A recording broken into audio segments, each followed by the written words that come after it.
Hello, everyone, and welcome back to the Yvonne Pre-Show. I'm Yeah, Yvonne go for it. Priest, your little ray of darkness, and today we are bringing back, haha, get what I did there? We're bringing back special effects wizard from Scarecrew Studios, Larry Van Duynhoven, to talk about the awesome Australian film, one of my favorite ones for the year. Bring her back, Larry. Thanks for coming back on the show, dude. Thank you, Michelle. I really appreciate it. And yeah, keep the jokes to me, please.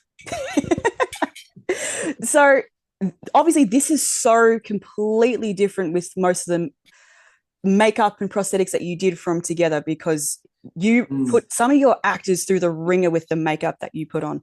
Jonah, who mm. played Oliver, such a little trooper with the things you did. So this is actually going to be partly my question, partly a fan question, viewer question from Kendo2810 from Instagram.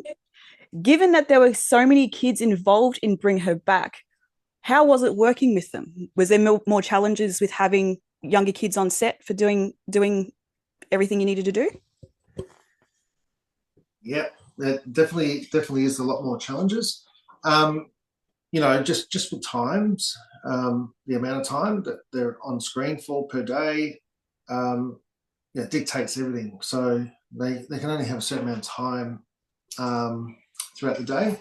So if you take Oliver and you put him in makeup for so many hours, then it's only a short amount of time they're allowed on set, because then they're going to take the makeup. It takes 40 minutes. So you're losing time.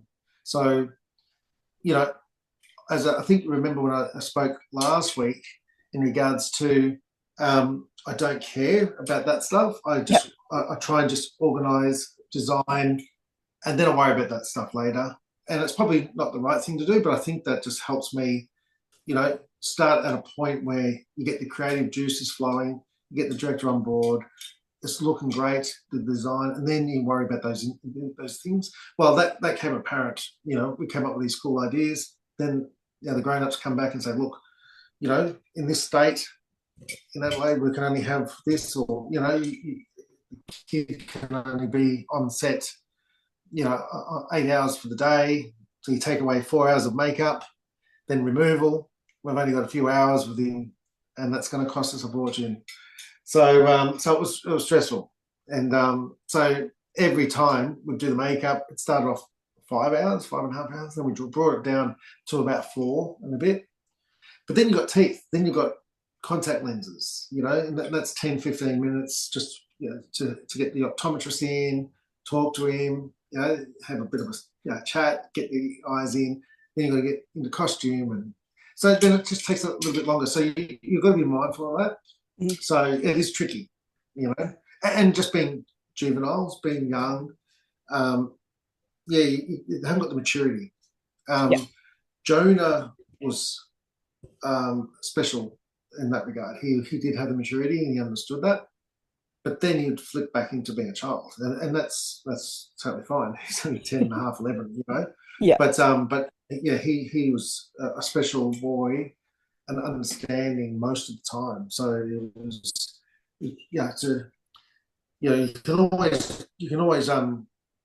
always kind of judge someone when they're in your makeup chair and you're putting the makeup on the prosthetic. Oh, I love this. This is fucking great. And I really, this is fucking cool, man. I love this. I said, well, let's see how you are at the end. Oh, no, no, no. I said, well, just to see at the end of the day, and we'll see if you really like it. Then the end of the day comes and they're going to get this shit off my face. You know what I mean? It's a bit like, yeah. So you can do it for one day, Yeah. but having to do it multiple days.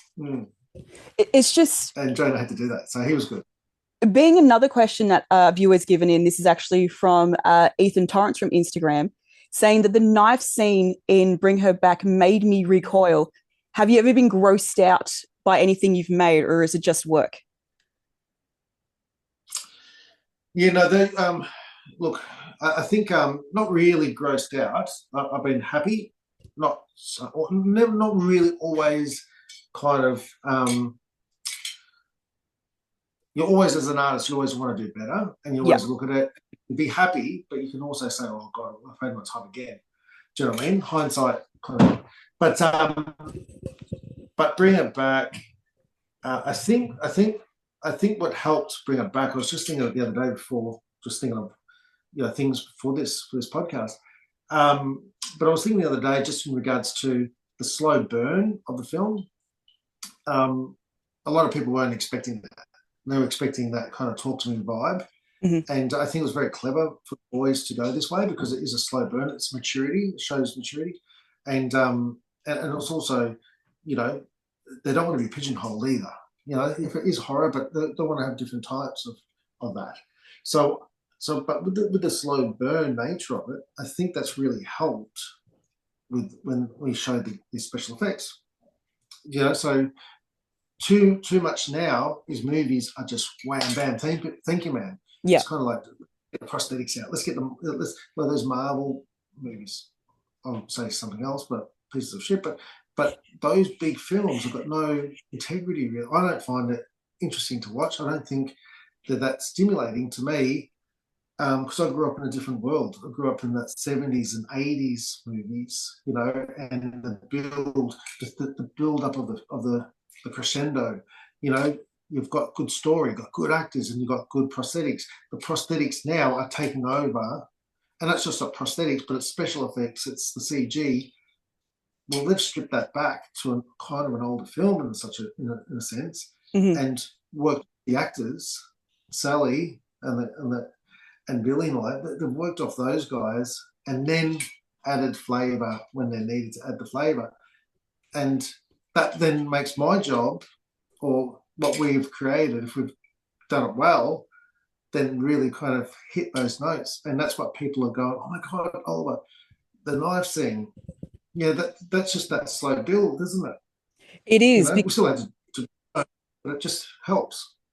because like you saying it's a slow burn that's done right. Because I'll say this, you can go on the internet, I don't care. I don't like Hereditary because I feel like anytime I built to anything, it fizzled out and started again. I will say, I felt like it just kept on edging me and I just really did not enjoy it.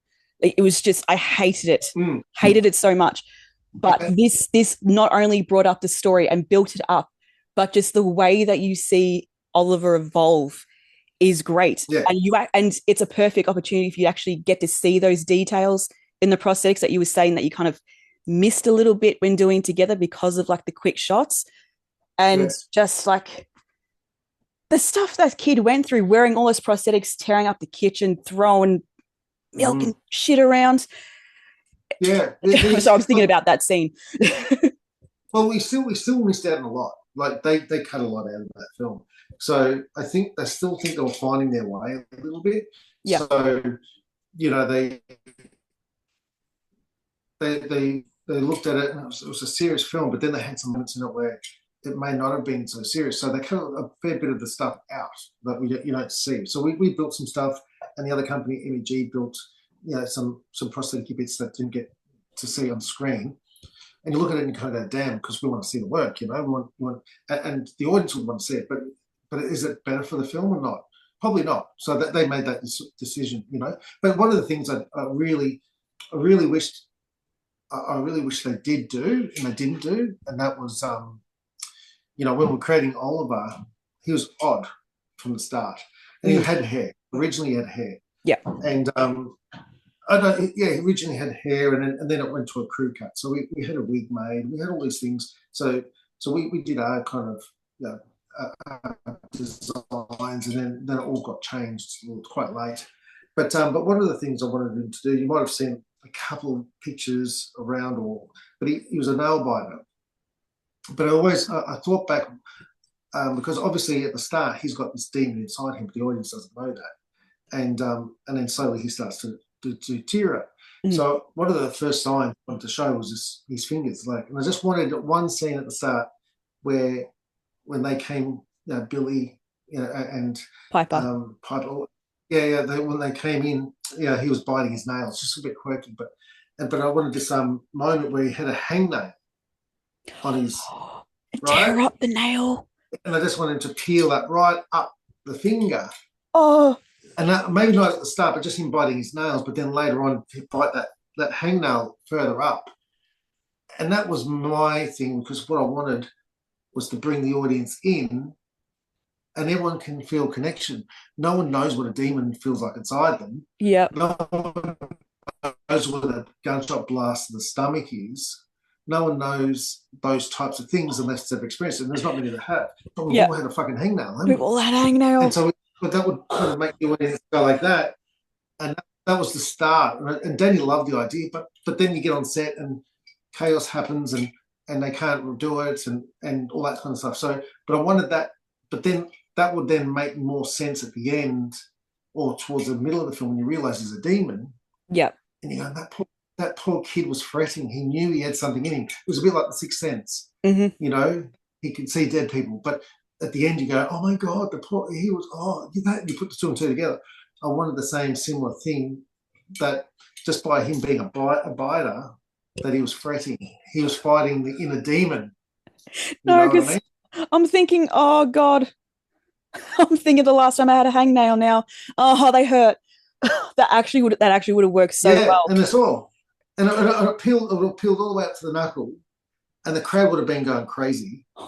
And then that would have also complemented later when he bit his hand after biting the table and biting the top of his hand and ripping that flesh off. Yeah. Then it would have complemented that. So, but that was one little thing that we didn't get to do, and I kind of lament it because after seeing the film, oh, fuck, that would have just actually worked. It would have worked really well with the tone, the style, and just another I reckon that would have nearly been just as good as the knife scene in a strange sense, something small because no one's ever really chewed on a knife. Yeah. But as I said, We've had that fear when someone's given us. We've had that fear when someone's like presented us with something on a knife as well, of accidentally potentially biting it. And there was something also about like the teeth that he was wearing that already had like a groove in it from where a knife would go. Yeah. And it was just as effective. It really did work. Yeah, Jack. Yeah, so Jack, I gave that to Jack Charlton, and great dental technician who works in film and stuff. So we gave him that challenge. We said, look, we'll give you these. Can you do these? And I kind of explained to him. I said, it's a demon, but I'm coming from a different perspective. Like it's easier to put the cheekbones on. It's easy to go, let's just make some fucking vampire teeth, that kind of stuff, or demon teeth. And he turns into a demon. And he's got the heavy brow. He's got everything like every stereotype we've seen before. And it's just a little Buffy walking around. You know what I mean? Yeah. So I didn't want that. So I said to him, I said, look, if I can get these teeth, but he's human, but he's got something inside him. But as he's chewing, he's breaking his teeth. His teeth are breaking on things that he's chewing. So the teeth become daggers. They become gnarly shark teeth.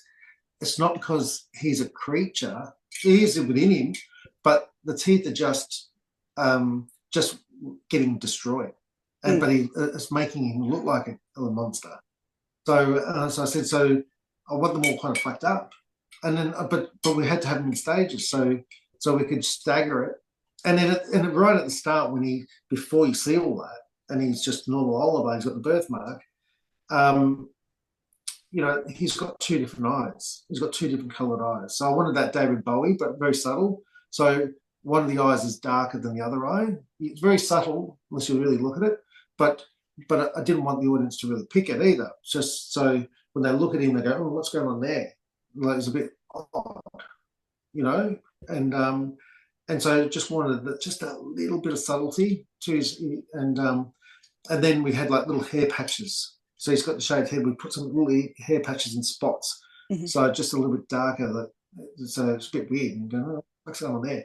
So, and then as it grows, his character, or the demon, I should say, then we just start slowly changing things, and we could get away with it. He's got big eyes. Well, let's do the contact lenses and just keep changing them, fitting to the scene and what was happening. And I think it worked.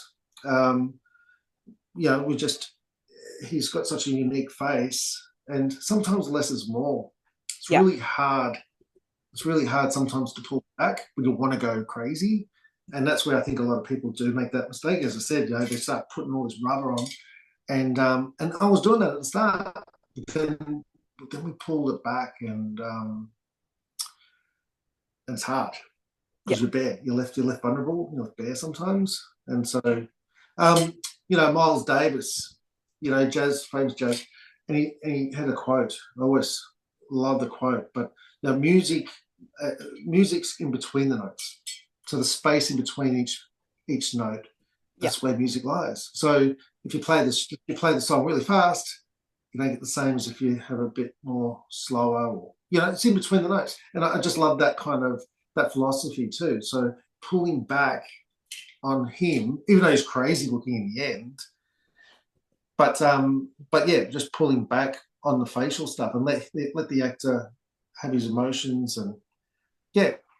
So I think One that's of where the that effects kind I of was interested worked. in learning about, the stomach that he wears when he crosses the white line around the home, and The his line. stomach kind of like reverberates a little bit, like his body's Mm, rejecting the demon. How did you, was that something that you guys did, or was yeah. that CGI? Because that was No, no, something about that was so yeah, it's impressive. cool, isn't it? Yeah.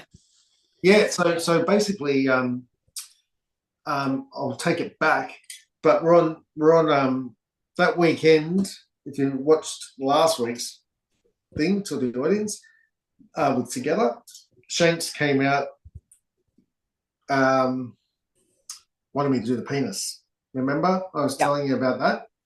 So that day he goes, "Oh well, we've also got to come up with this. I've got to come up with something different for the transformation scene in the hallway when David is magnetizing to Alison." And so I said, okay, they had no money. I think I was explaining to you, like, there was some moments where we gave some extra things here and there. And one of them was the belly. So I said, well, how about we make a silicon stomach, and we'll put it on him, and then I'll just get an air compressor. And so I just got the air compressor and I put it underneath the skin and just go, and it just goes like that. We can do it slowly, and you can get loom, loom, depending on how you angle it.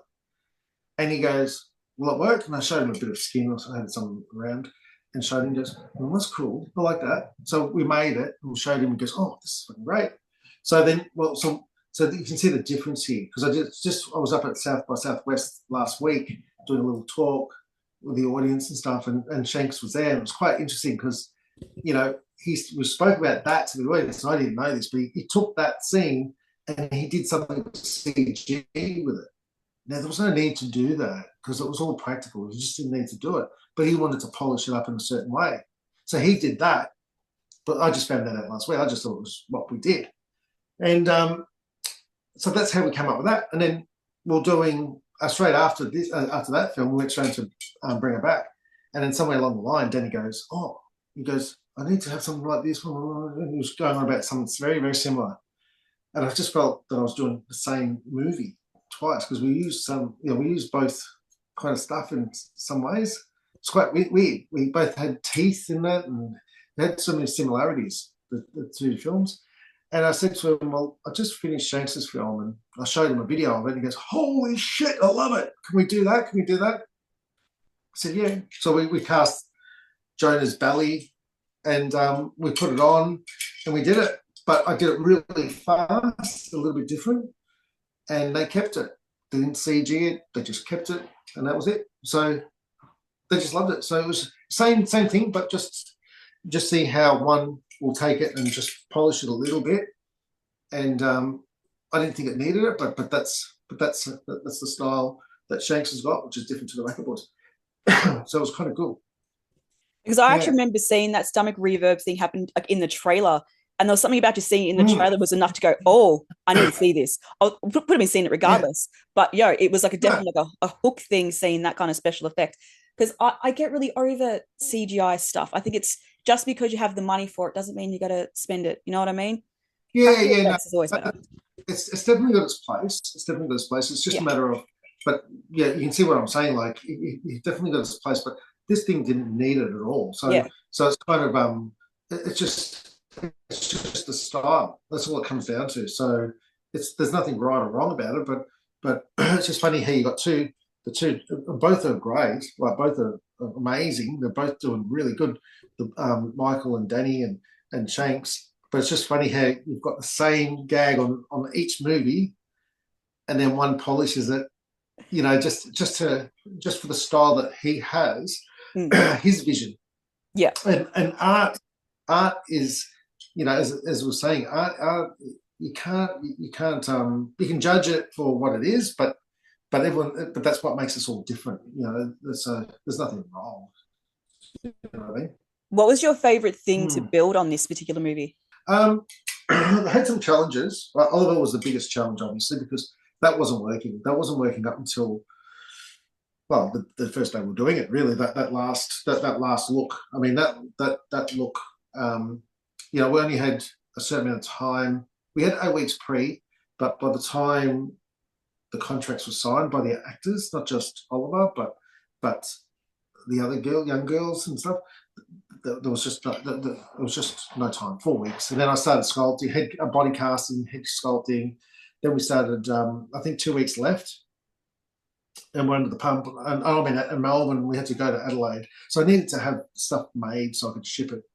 And then the boys would ring up and go, "Oh, we've changed our mind. We want to go back to this look." And so it kind of put me squared back to one again, and it was just like, oh no, how am I going to do this? And you know, it was very stressful. But I don't sit there kind of going, oh, I just get on with it, but just going, fuck, how am I going to do this? And then so I made more stuff, and then we did some tests here, like basic tests, because we were so under the pump with work. So we weren't putting all that energy into the test because we just had to keep making stuff.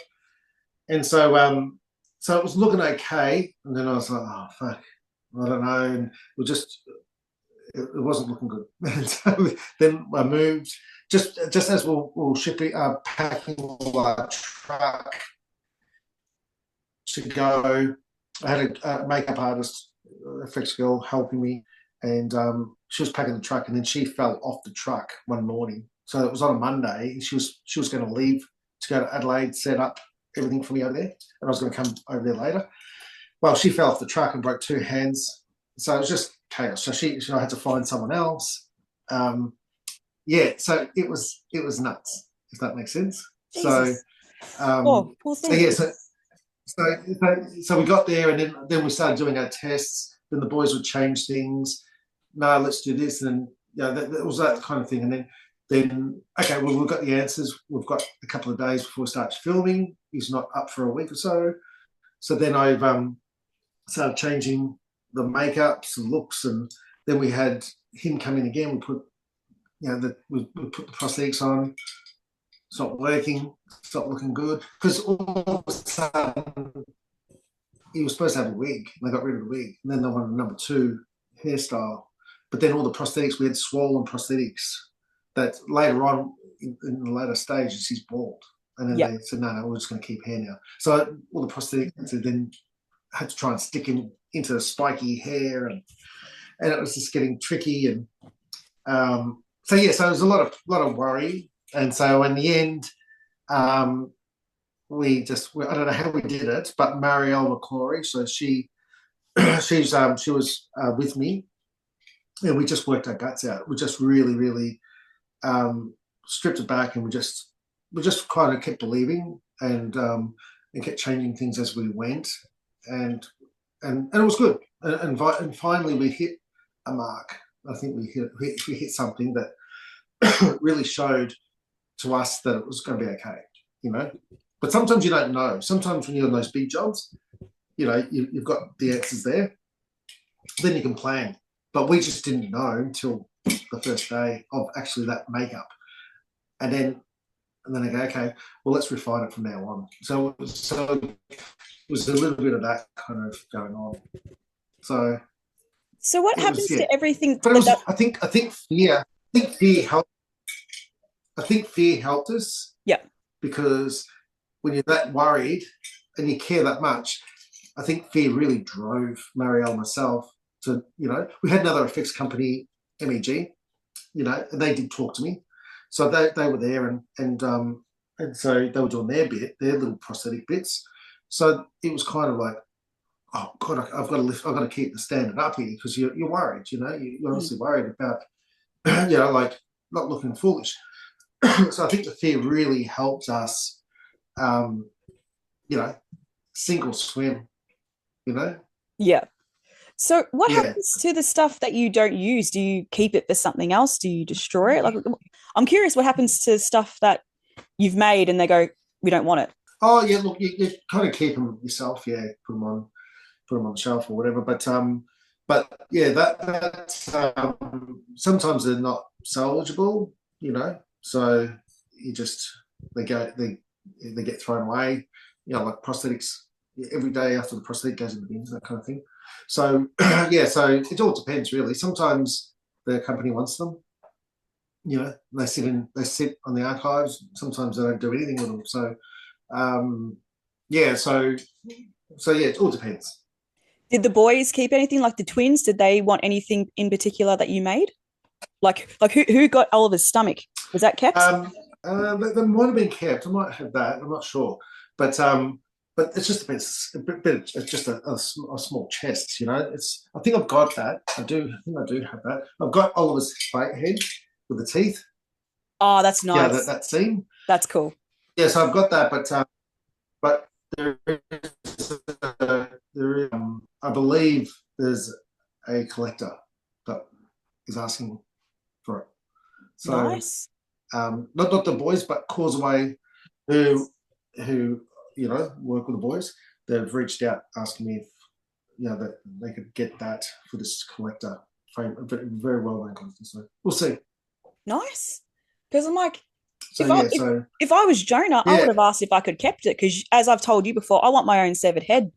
I would have wanted to keep it. yeah, yeah, yeah, yeah. No, look, I mean, I think he was probably. I think he was just happy to see the back of me. To be honest with you, um, um, you know, we had that good relationship. I haven't seen him since really, but he's a great kid, and I'm not sure if he kept anything, but yeah, I can't remember. But yeah, we do keep like in the father, the zombie father at the start, where in the shower he keeps coming back. So that's Jonah's real dad. Oh, is it? So I didn't even realize. Stephen.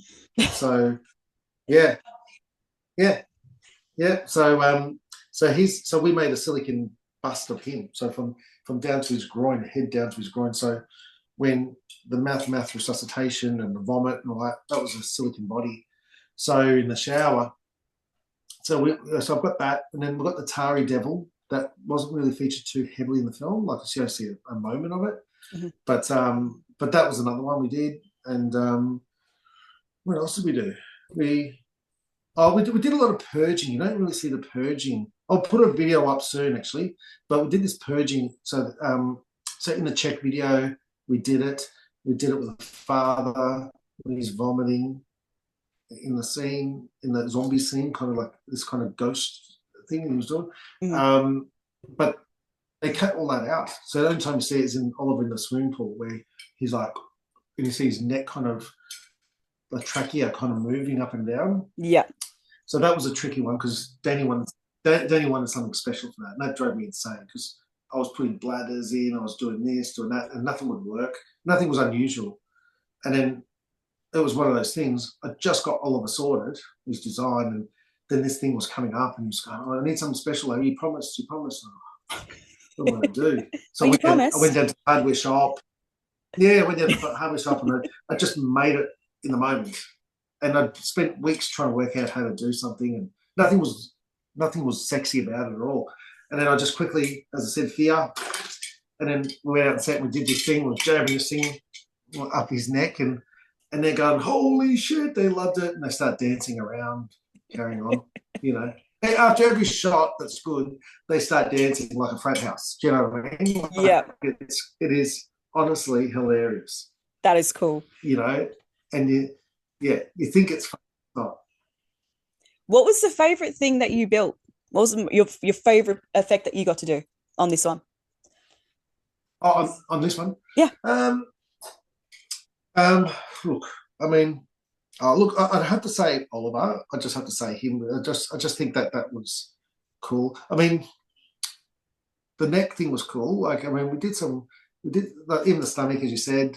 Um, the Tari Devil was really tricky because it just wasn't working, and then we kind of we just got over the line on that too, and it didn't look great. And then because we just had no time, it was one of those specials that then he goes, "Hey, can you make this for us? We just need it." I said, "Yeah, sure." And then it just kind of with all the other stuff going on, it was touch or go, and it was kind of failing. And then all of a sudden, we made it work. So that was special. The whole film, I felt like I was in quicksand, and I got out. I got out. And but that's what's special about it. So well, that's what honestly is really special about it because I knew it was a special film, Mhm. but it wasn't easy. And that's kind of like my career, people's career. Sometimes you just go, why can't it just be fucking easy, right? And so It's the it was fun. kind of that, but I just kept going, and it kind of turned. And now people are looking at it, going, "Hey, this is so cool, the effects and stuff like that." And I'm going, "Well, thank you." Like, but I'm looking at it going, sometimes I'm forgetting when they're thanking me, I'm thinking of that moments where it wasn't easy, not the screen, if that makes sense. Yeah. I'm, you're thanking me because to me, you're thanking me for all the fucking shit that wasn't working for me. So that's what I'm proud of. I'm proud of that part. And then I look and I go, oh, fuck, it is pretty cool. That's good. You know, when he's in the swimming pool at the end and he's got those eyes in the contact lenses you can't see out of, right? Oh wow. And it's raining and it is fucking cold. So when Sally Hawkins is dragging Piper out in all in one shot into the swimming pool, then he's been cued to walk, and he's cold. He's had enough. He's been wearing that belly and all the makeup, and he walks down into the swimming pool and he's looking up. Anyway, it's all kind of one take, and so he can't see shit. And he's going to get in that pool, and it's freaking cold, and it's raining. It was bitter cold, and so they had a spa, a portable spa offset to get him in because it was that cold. So like it wasn't pleasant. So the cold and the contact lenses makes when you can't see out of them, you kind of look like vacant, Mm. and you're kind of like a blind person. And because he looks so gnarly and so disgusting, when all those elements just hit. And so when you watch the movie and you see him like that in that moment in the pool, he kind of looked primitive. To me, he looked primitive, and I hadn't Yeah. seen something like that. I hadn't felt like since I was 7 years of age watching this when I saw Linda Blair. So to me, that was as otherworldly, Mhm. and it wasn't me. It just happened to be all the little bits that helped, and I just for the first time go, oh my god, that's the little boy's no longer there. I didn't think of Jonah. I thought of a demon, and Mm. so for me, that's hard. I just don't see that, you know. So I was quite impressed myself, like you know. So I was so that was my moment. I've got to admit, in the whole film Yeah, because for when me. you watch that scene, you see him step into the pool because of the rain, because of he's endured, ripping the kitchen Yeah, apart, it's just covered in disgusting everything. You go, oh, poor Oliver, look what's happened to him. mm, Where you're like, oh, poor Jonah, poor thing, yeah, freezing. He's freaking got shit stuck to him, poor thing, can't see. exactly. Yeah, yeah, yeah, see, you know, like I'm brutal, so I was good to him, but I was brutal. Going, come on, you know, the people are going to love you. They're going to go crazy. So I'm professional that way. I go, come on, you can do this. You know, there's no other kid can do this, and you pump them up that way. You know what I mean? Like Yeah. you're going to be on Fangoria front cover. You're going to be, and you're pumping them up, and because it's hard, it's immature. It doesn't understand that. He just understands the moment. And I don't want to wear this or I'm tired, that kind of thing, you know what I mean? Mm. So it's getting onto that level and to inspire and be harsh to him, but also go, come on, we can do this. Yeah. We're in it together, When it came to you know? anyone I spoke to in person about talking to you, every question they had was always just about Oliver. That's all they wanted to Yeah, know about, so everything that he did. So, look, mate, everyone wants to know Oliver, Jonah, he did great. yeah, yeah. Yeah, I've got people that like 60s, 70s saying to me, messaging me. saying that yeah, they haven't been that affected from a film for years. Like, so when people are that age and horror people, that's pretty impressive. It's pretty good. And I've gone along for the ride, Yeah. and the ride's still going, and people are giving me that opportunity. So when people reach out, yeah, sure, I'll tell them what they want to hear, like, because you know if they can feel connected, like yourself, Mm. even Brody, he messages me, that kind of stuff, then it's makes it more exciting. Makes you feel that you're a part of it too. You Yeah. know, so I think that is important. So yeah, so the you know he did really well. I mean, considering what he had to go through, um, it wasn't easy. So the moments that he was on set weren't too long, and that's, as I said, due to the makeup size of it. But it was only little scenes here and there with him anyway. Hmm. So yeah, so there was just a few little things. I'll go back to the start too before um, when I wanted him to have braces. Well, they end up putting braces on Billy, but I wanted braces on him at the start because he was quirky. But I wanted like these big butterfly teeth like children have, so he's kind of quirky and oversized teeth and eye tooth, so kind of it's like so juvenile, so childish. But then later on, the next time I see him, he's chewing a cat. Everyone wanted to know, oh, he's eating a cat. Well, he was eating a cat Yeah. in part of the scene, which they end up cutting out. But I wanted it so the first time you see him, after he's eating a cat, all the wire in his mouth was all twisted open, and all his lips were cut, and fur was stuck in the wire. And he had the dead cat, and I just thought that would be freaking cool. Like, just haven't seen that before. That would have been Um, cool. and when people, yeah, just had just bits of wire, ripped out of his mouth, and then after that, he's ripped. The next time you see him, the bracelets are gone. Yeah, he's gotten rid of them.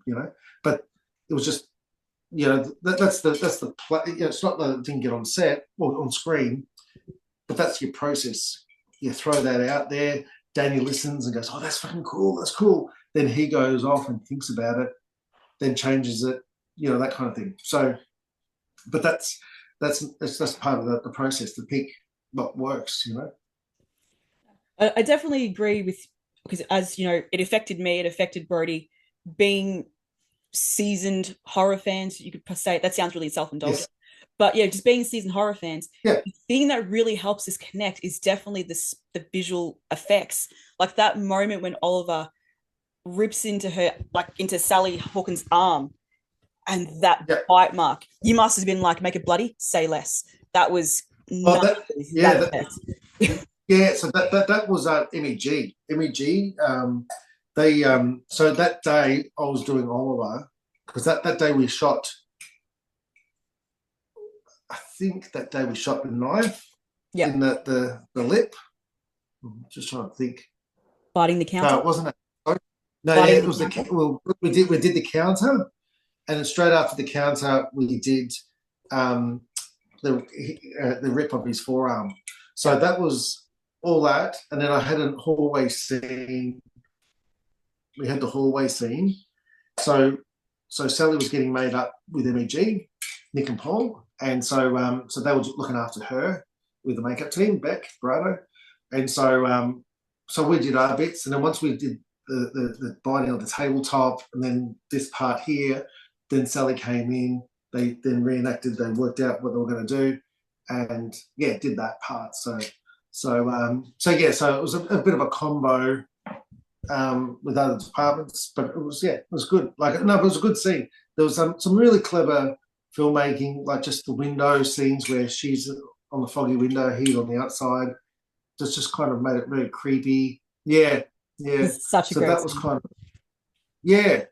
And then when I did pickups towards the end, I'd gone back. This is only like about a month before the movie was to come out. We Oh did wow. these pickup shots, and so it's kind of like, fuck, you don't get that often anymore. Like, where you're just going down to the wire. But we did this couple of scenes, and it was late, and a small crew because it was just pickups, and they had, I'm not sure if it was rain or they had some rain on the window, but the way the swirl hit. I was watching it. I could see it at the bottom of the window. I could see the swirl. It was very circular. Oh, that's fucking creepy. That's weird. Anyway, they've stopped, and then someone goes, "Hey, Danny, look at that!" And someone else had seen it and pointed it out, and Danny like froze and said to McClinsky, the DIP, "Get the camera, get the camera!" So they started filming. Quickly filmed this water that was outside hitting the window in a circular motion, and it kind of, I think it made the movie. Somewhere in the movie, it's this kind of weird swirl on the glass, and it actually made it. So they're always forever changing things, and nothing's ever written in stone. So you just got to be prepared, and yeah. So if you see Yeah. the phone number of either of the Raka Raka boys pop up on your phone, you just answer and just go yes, regardless of what movie they're doing next. Like, I'm doing it again. Yeah, I've spoken to them. They've got some plans. Yeah, so second half of next year. So it might be sooner, but they've got plans. He's working away pretty hard. I keep in touch with them. Like they're pretty easy going. You don't hassle them. They're busy guys, but I'm notorious for when I find reference weird stuff, or I find something that's quite out there, different. I'll send him a video or I'll send him a picture, and I'll send it to him so it's more of a reference. And yeah, he bites. It's like me fishing. So I'm going for a fish, and Danny will bite. Sometimes with Danny it will take 2 weeks, a month, but then when he sees it, he goes, "Oh my god!" So we're going to get that guy. And Like, some video from the deepest part of China, some weird dude, he's got 10 fingers or something like that, and I'll send it to him, and he'll go, "We're going to get that guy from my movie." That kind of thing, you know what I mean? So it's like but I'll send him that, and he's lovely. But yeah, he's got plans. Hopefully, at the moment, he said, that'll I'll be on top. I'll be on with him, so I'm hopeful. Yes, so I don't know anything more, but just know that he reckons it's the best thing he's got. So we'll see. well, I'm going to have you back on the show when it happens. Simple as that. Yeah, maybe. Yeah. So, thank you so much for doing this. This was a lot of fun, just like last week's episode. So much fun. I haven't had a chance to really dive into behind the scenes this much. So, a lot of fun. Thank you so much. I've got one thank you. question that I'll leave you with. This is Okay. another viewer question. This is actually a friend of the podcast, Richard Hogarth, also known as Okay. Window Store Clerk on Instagram. So he has asked you, with so many horror movies being made and have tried to do so many things, how do you make stuff feel so fresh and original? Yeah, it's a great question. Yeah, no, it's a tricky one. It is tricky. You need you need good design. I've got Seth Justice, and we've both kind of come across. We try and be different. I don't think we are like you just think you're just like everyone else, but people say that we've got a different look, different thing. But so yeah, I really try and have a different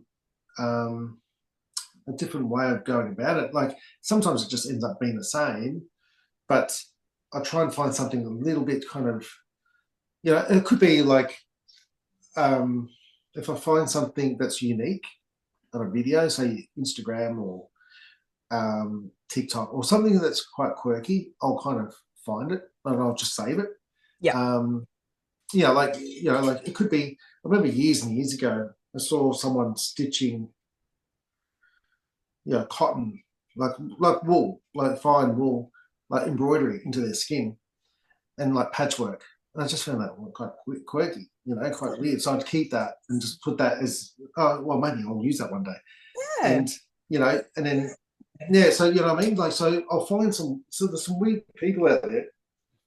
And it could be medical stuff. We go through a lot of medical pages, and I'll find abnormalities and weird stuff. And that abnormalities, and that sounds bad, but there's some beautiful colours. It's beautiful. It's not just about the abnormality. It could be something else in that can really inspire something. And so in nature and I just keep my eyes open and try and come up with something different. So um, yeah, so it's a little bit of that really. Like um, we've been this year's been a lot different than it was last year, and it's been a lot of kind of gory stuff this year. So, and nothing wrong with that, but you do get a bit bored of that. You do get a little bit tired of it. So to freshen it up, I'm kind of going, well, if I'm going to do these war films, I want to go more practical. Yeah. So instead of doing CG, yeah, let's use CG, but can we go more practical? So like let's blow their face off practically. So I'm trying to do that, and we're doing this little movie now called Kick On, and that's what we're trying to do. We're trying to do practical gunshot wounds back to where like the Godfather days, before now CG, take it all on and do it all CG. We're trying to do it practical, and if we need a little bit of help, have them kind of come in and help, but not go practical, go old school. Yeah.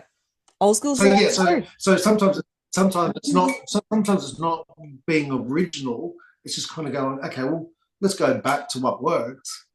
Yeah. We've all been there. We've all changed our ways sometimes, and then you realise later, go, why do I do that? Because it was working well for me before. I did start changing things. So it's just changing things around and trying to be try and hit a moment for the fans, because at the end of the day, my job is to put bums on seats. That's what you've got to entertain. So yeah. No. Well, Larry, thank you so much for finally being on the show. This was awesome. I know. Been on it twice now. You've done better than most. No, that's good. And yes, you know what they always say, it always comes in threes. So let's do it again. I'm gonna hold you to that. Awesome. Well, thank you everyone for watching. Okay. I hope everyone had a good time. Like and subscribe, do all those good things, and we'll see you on the next one. Bye, guys.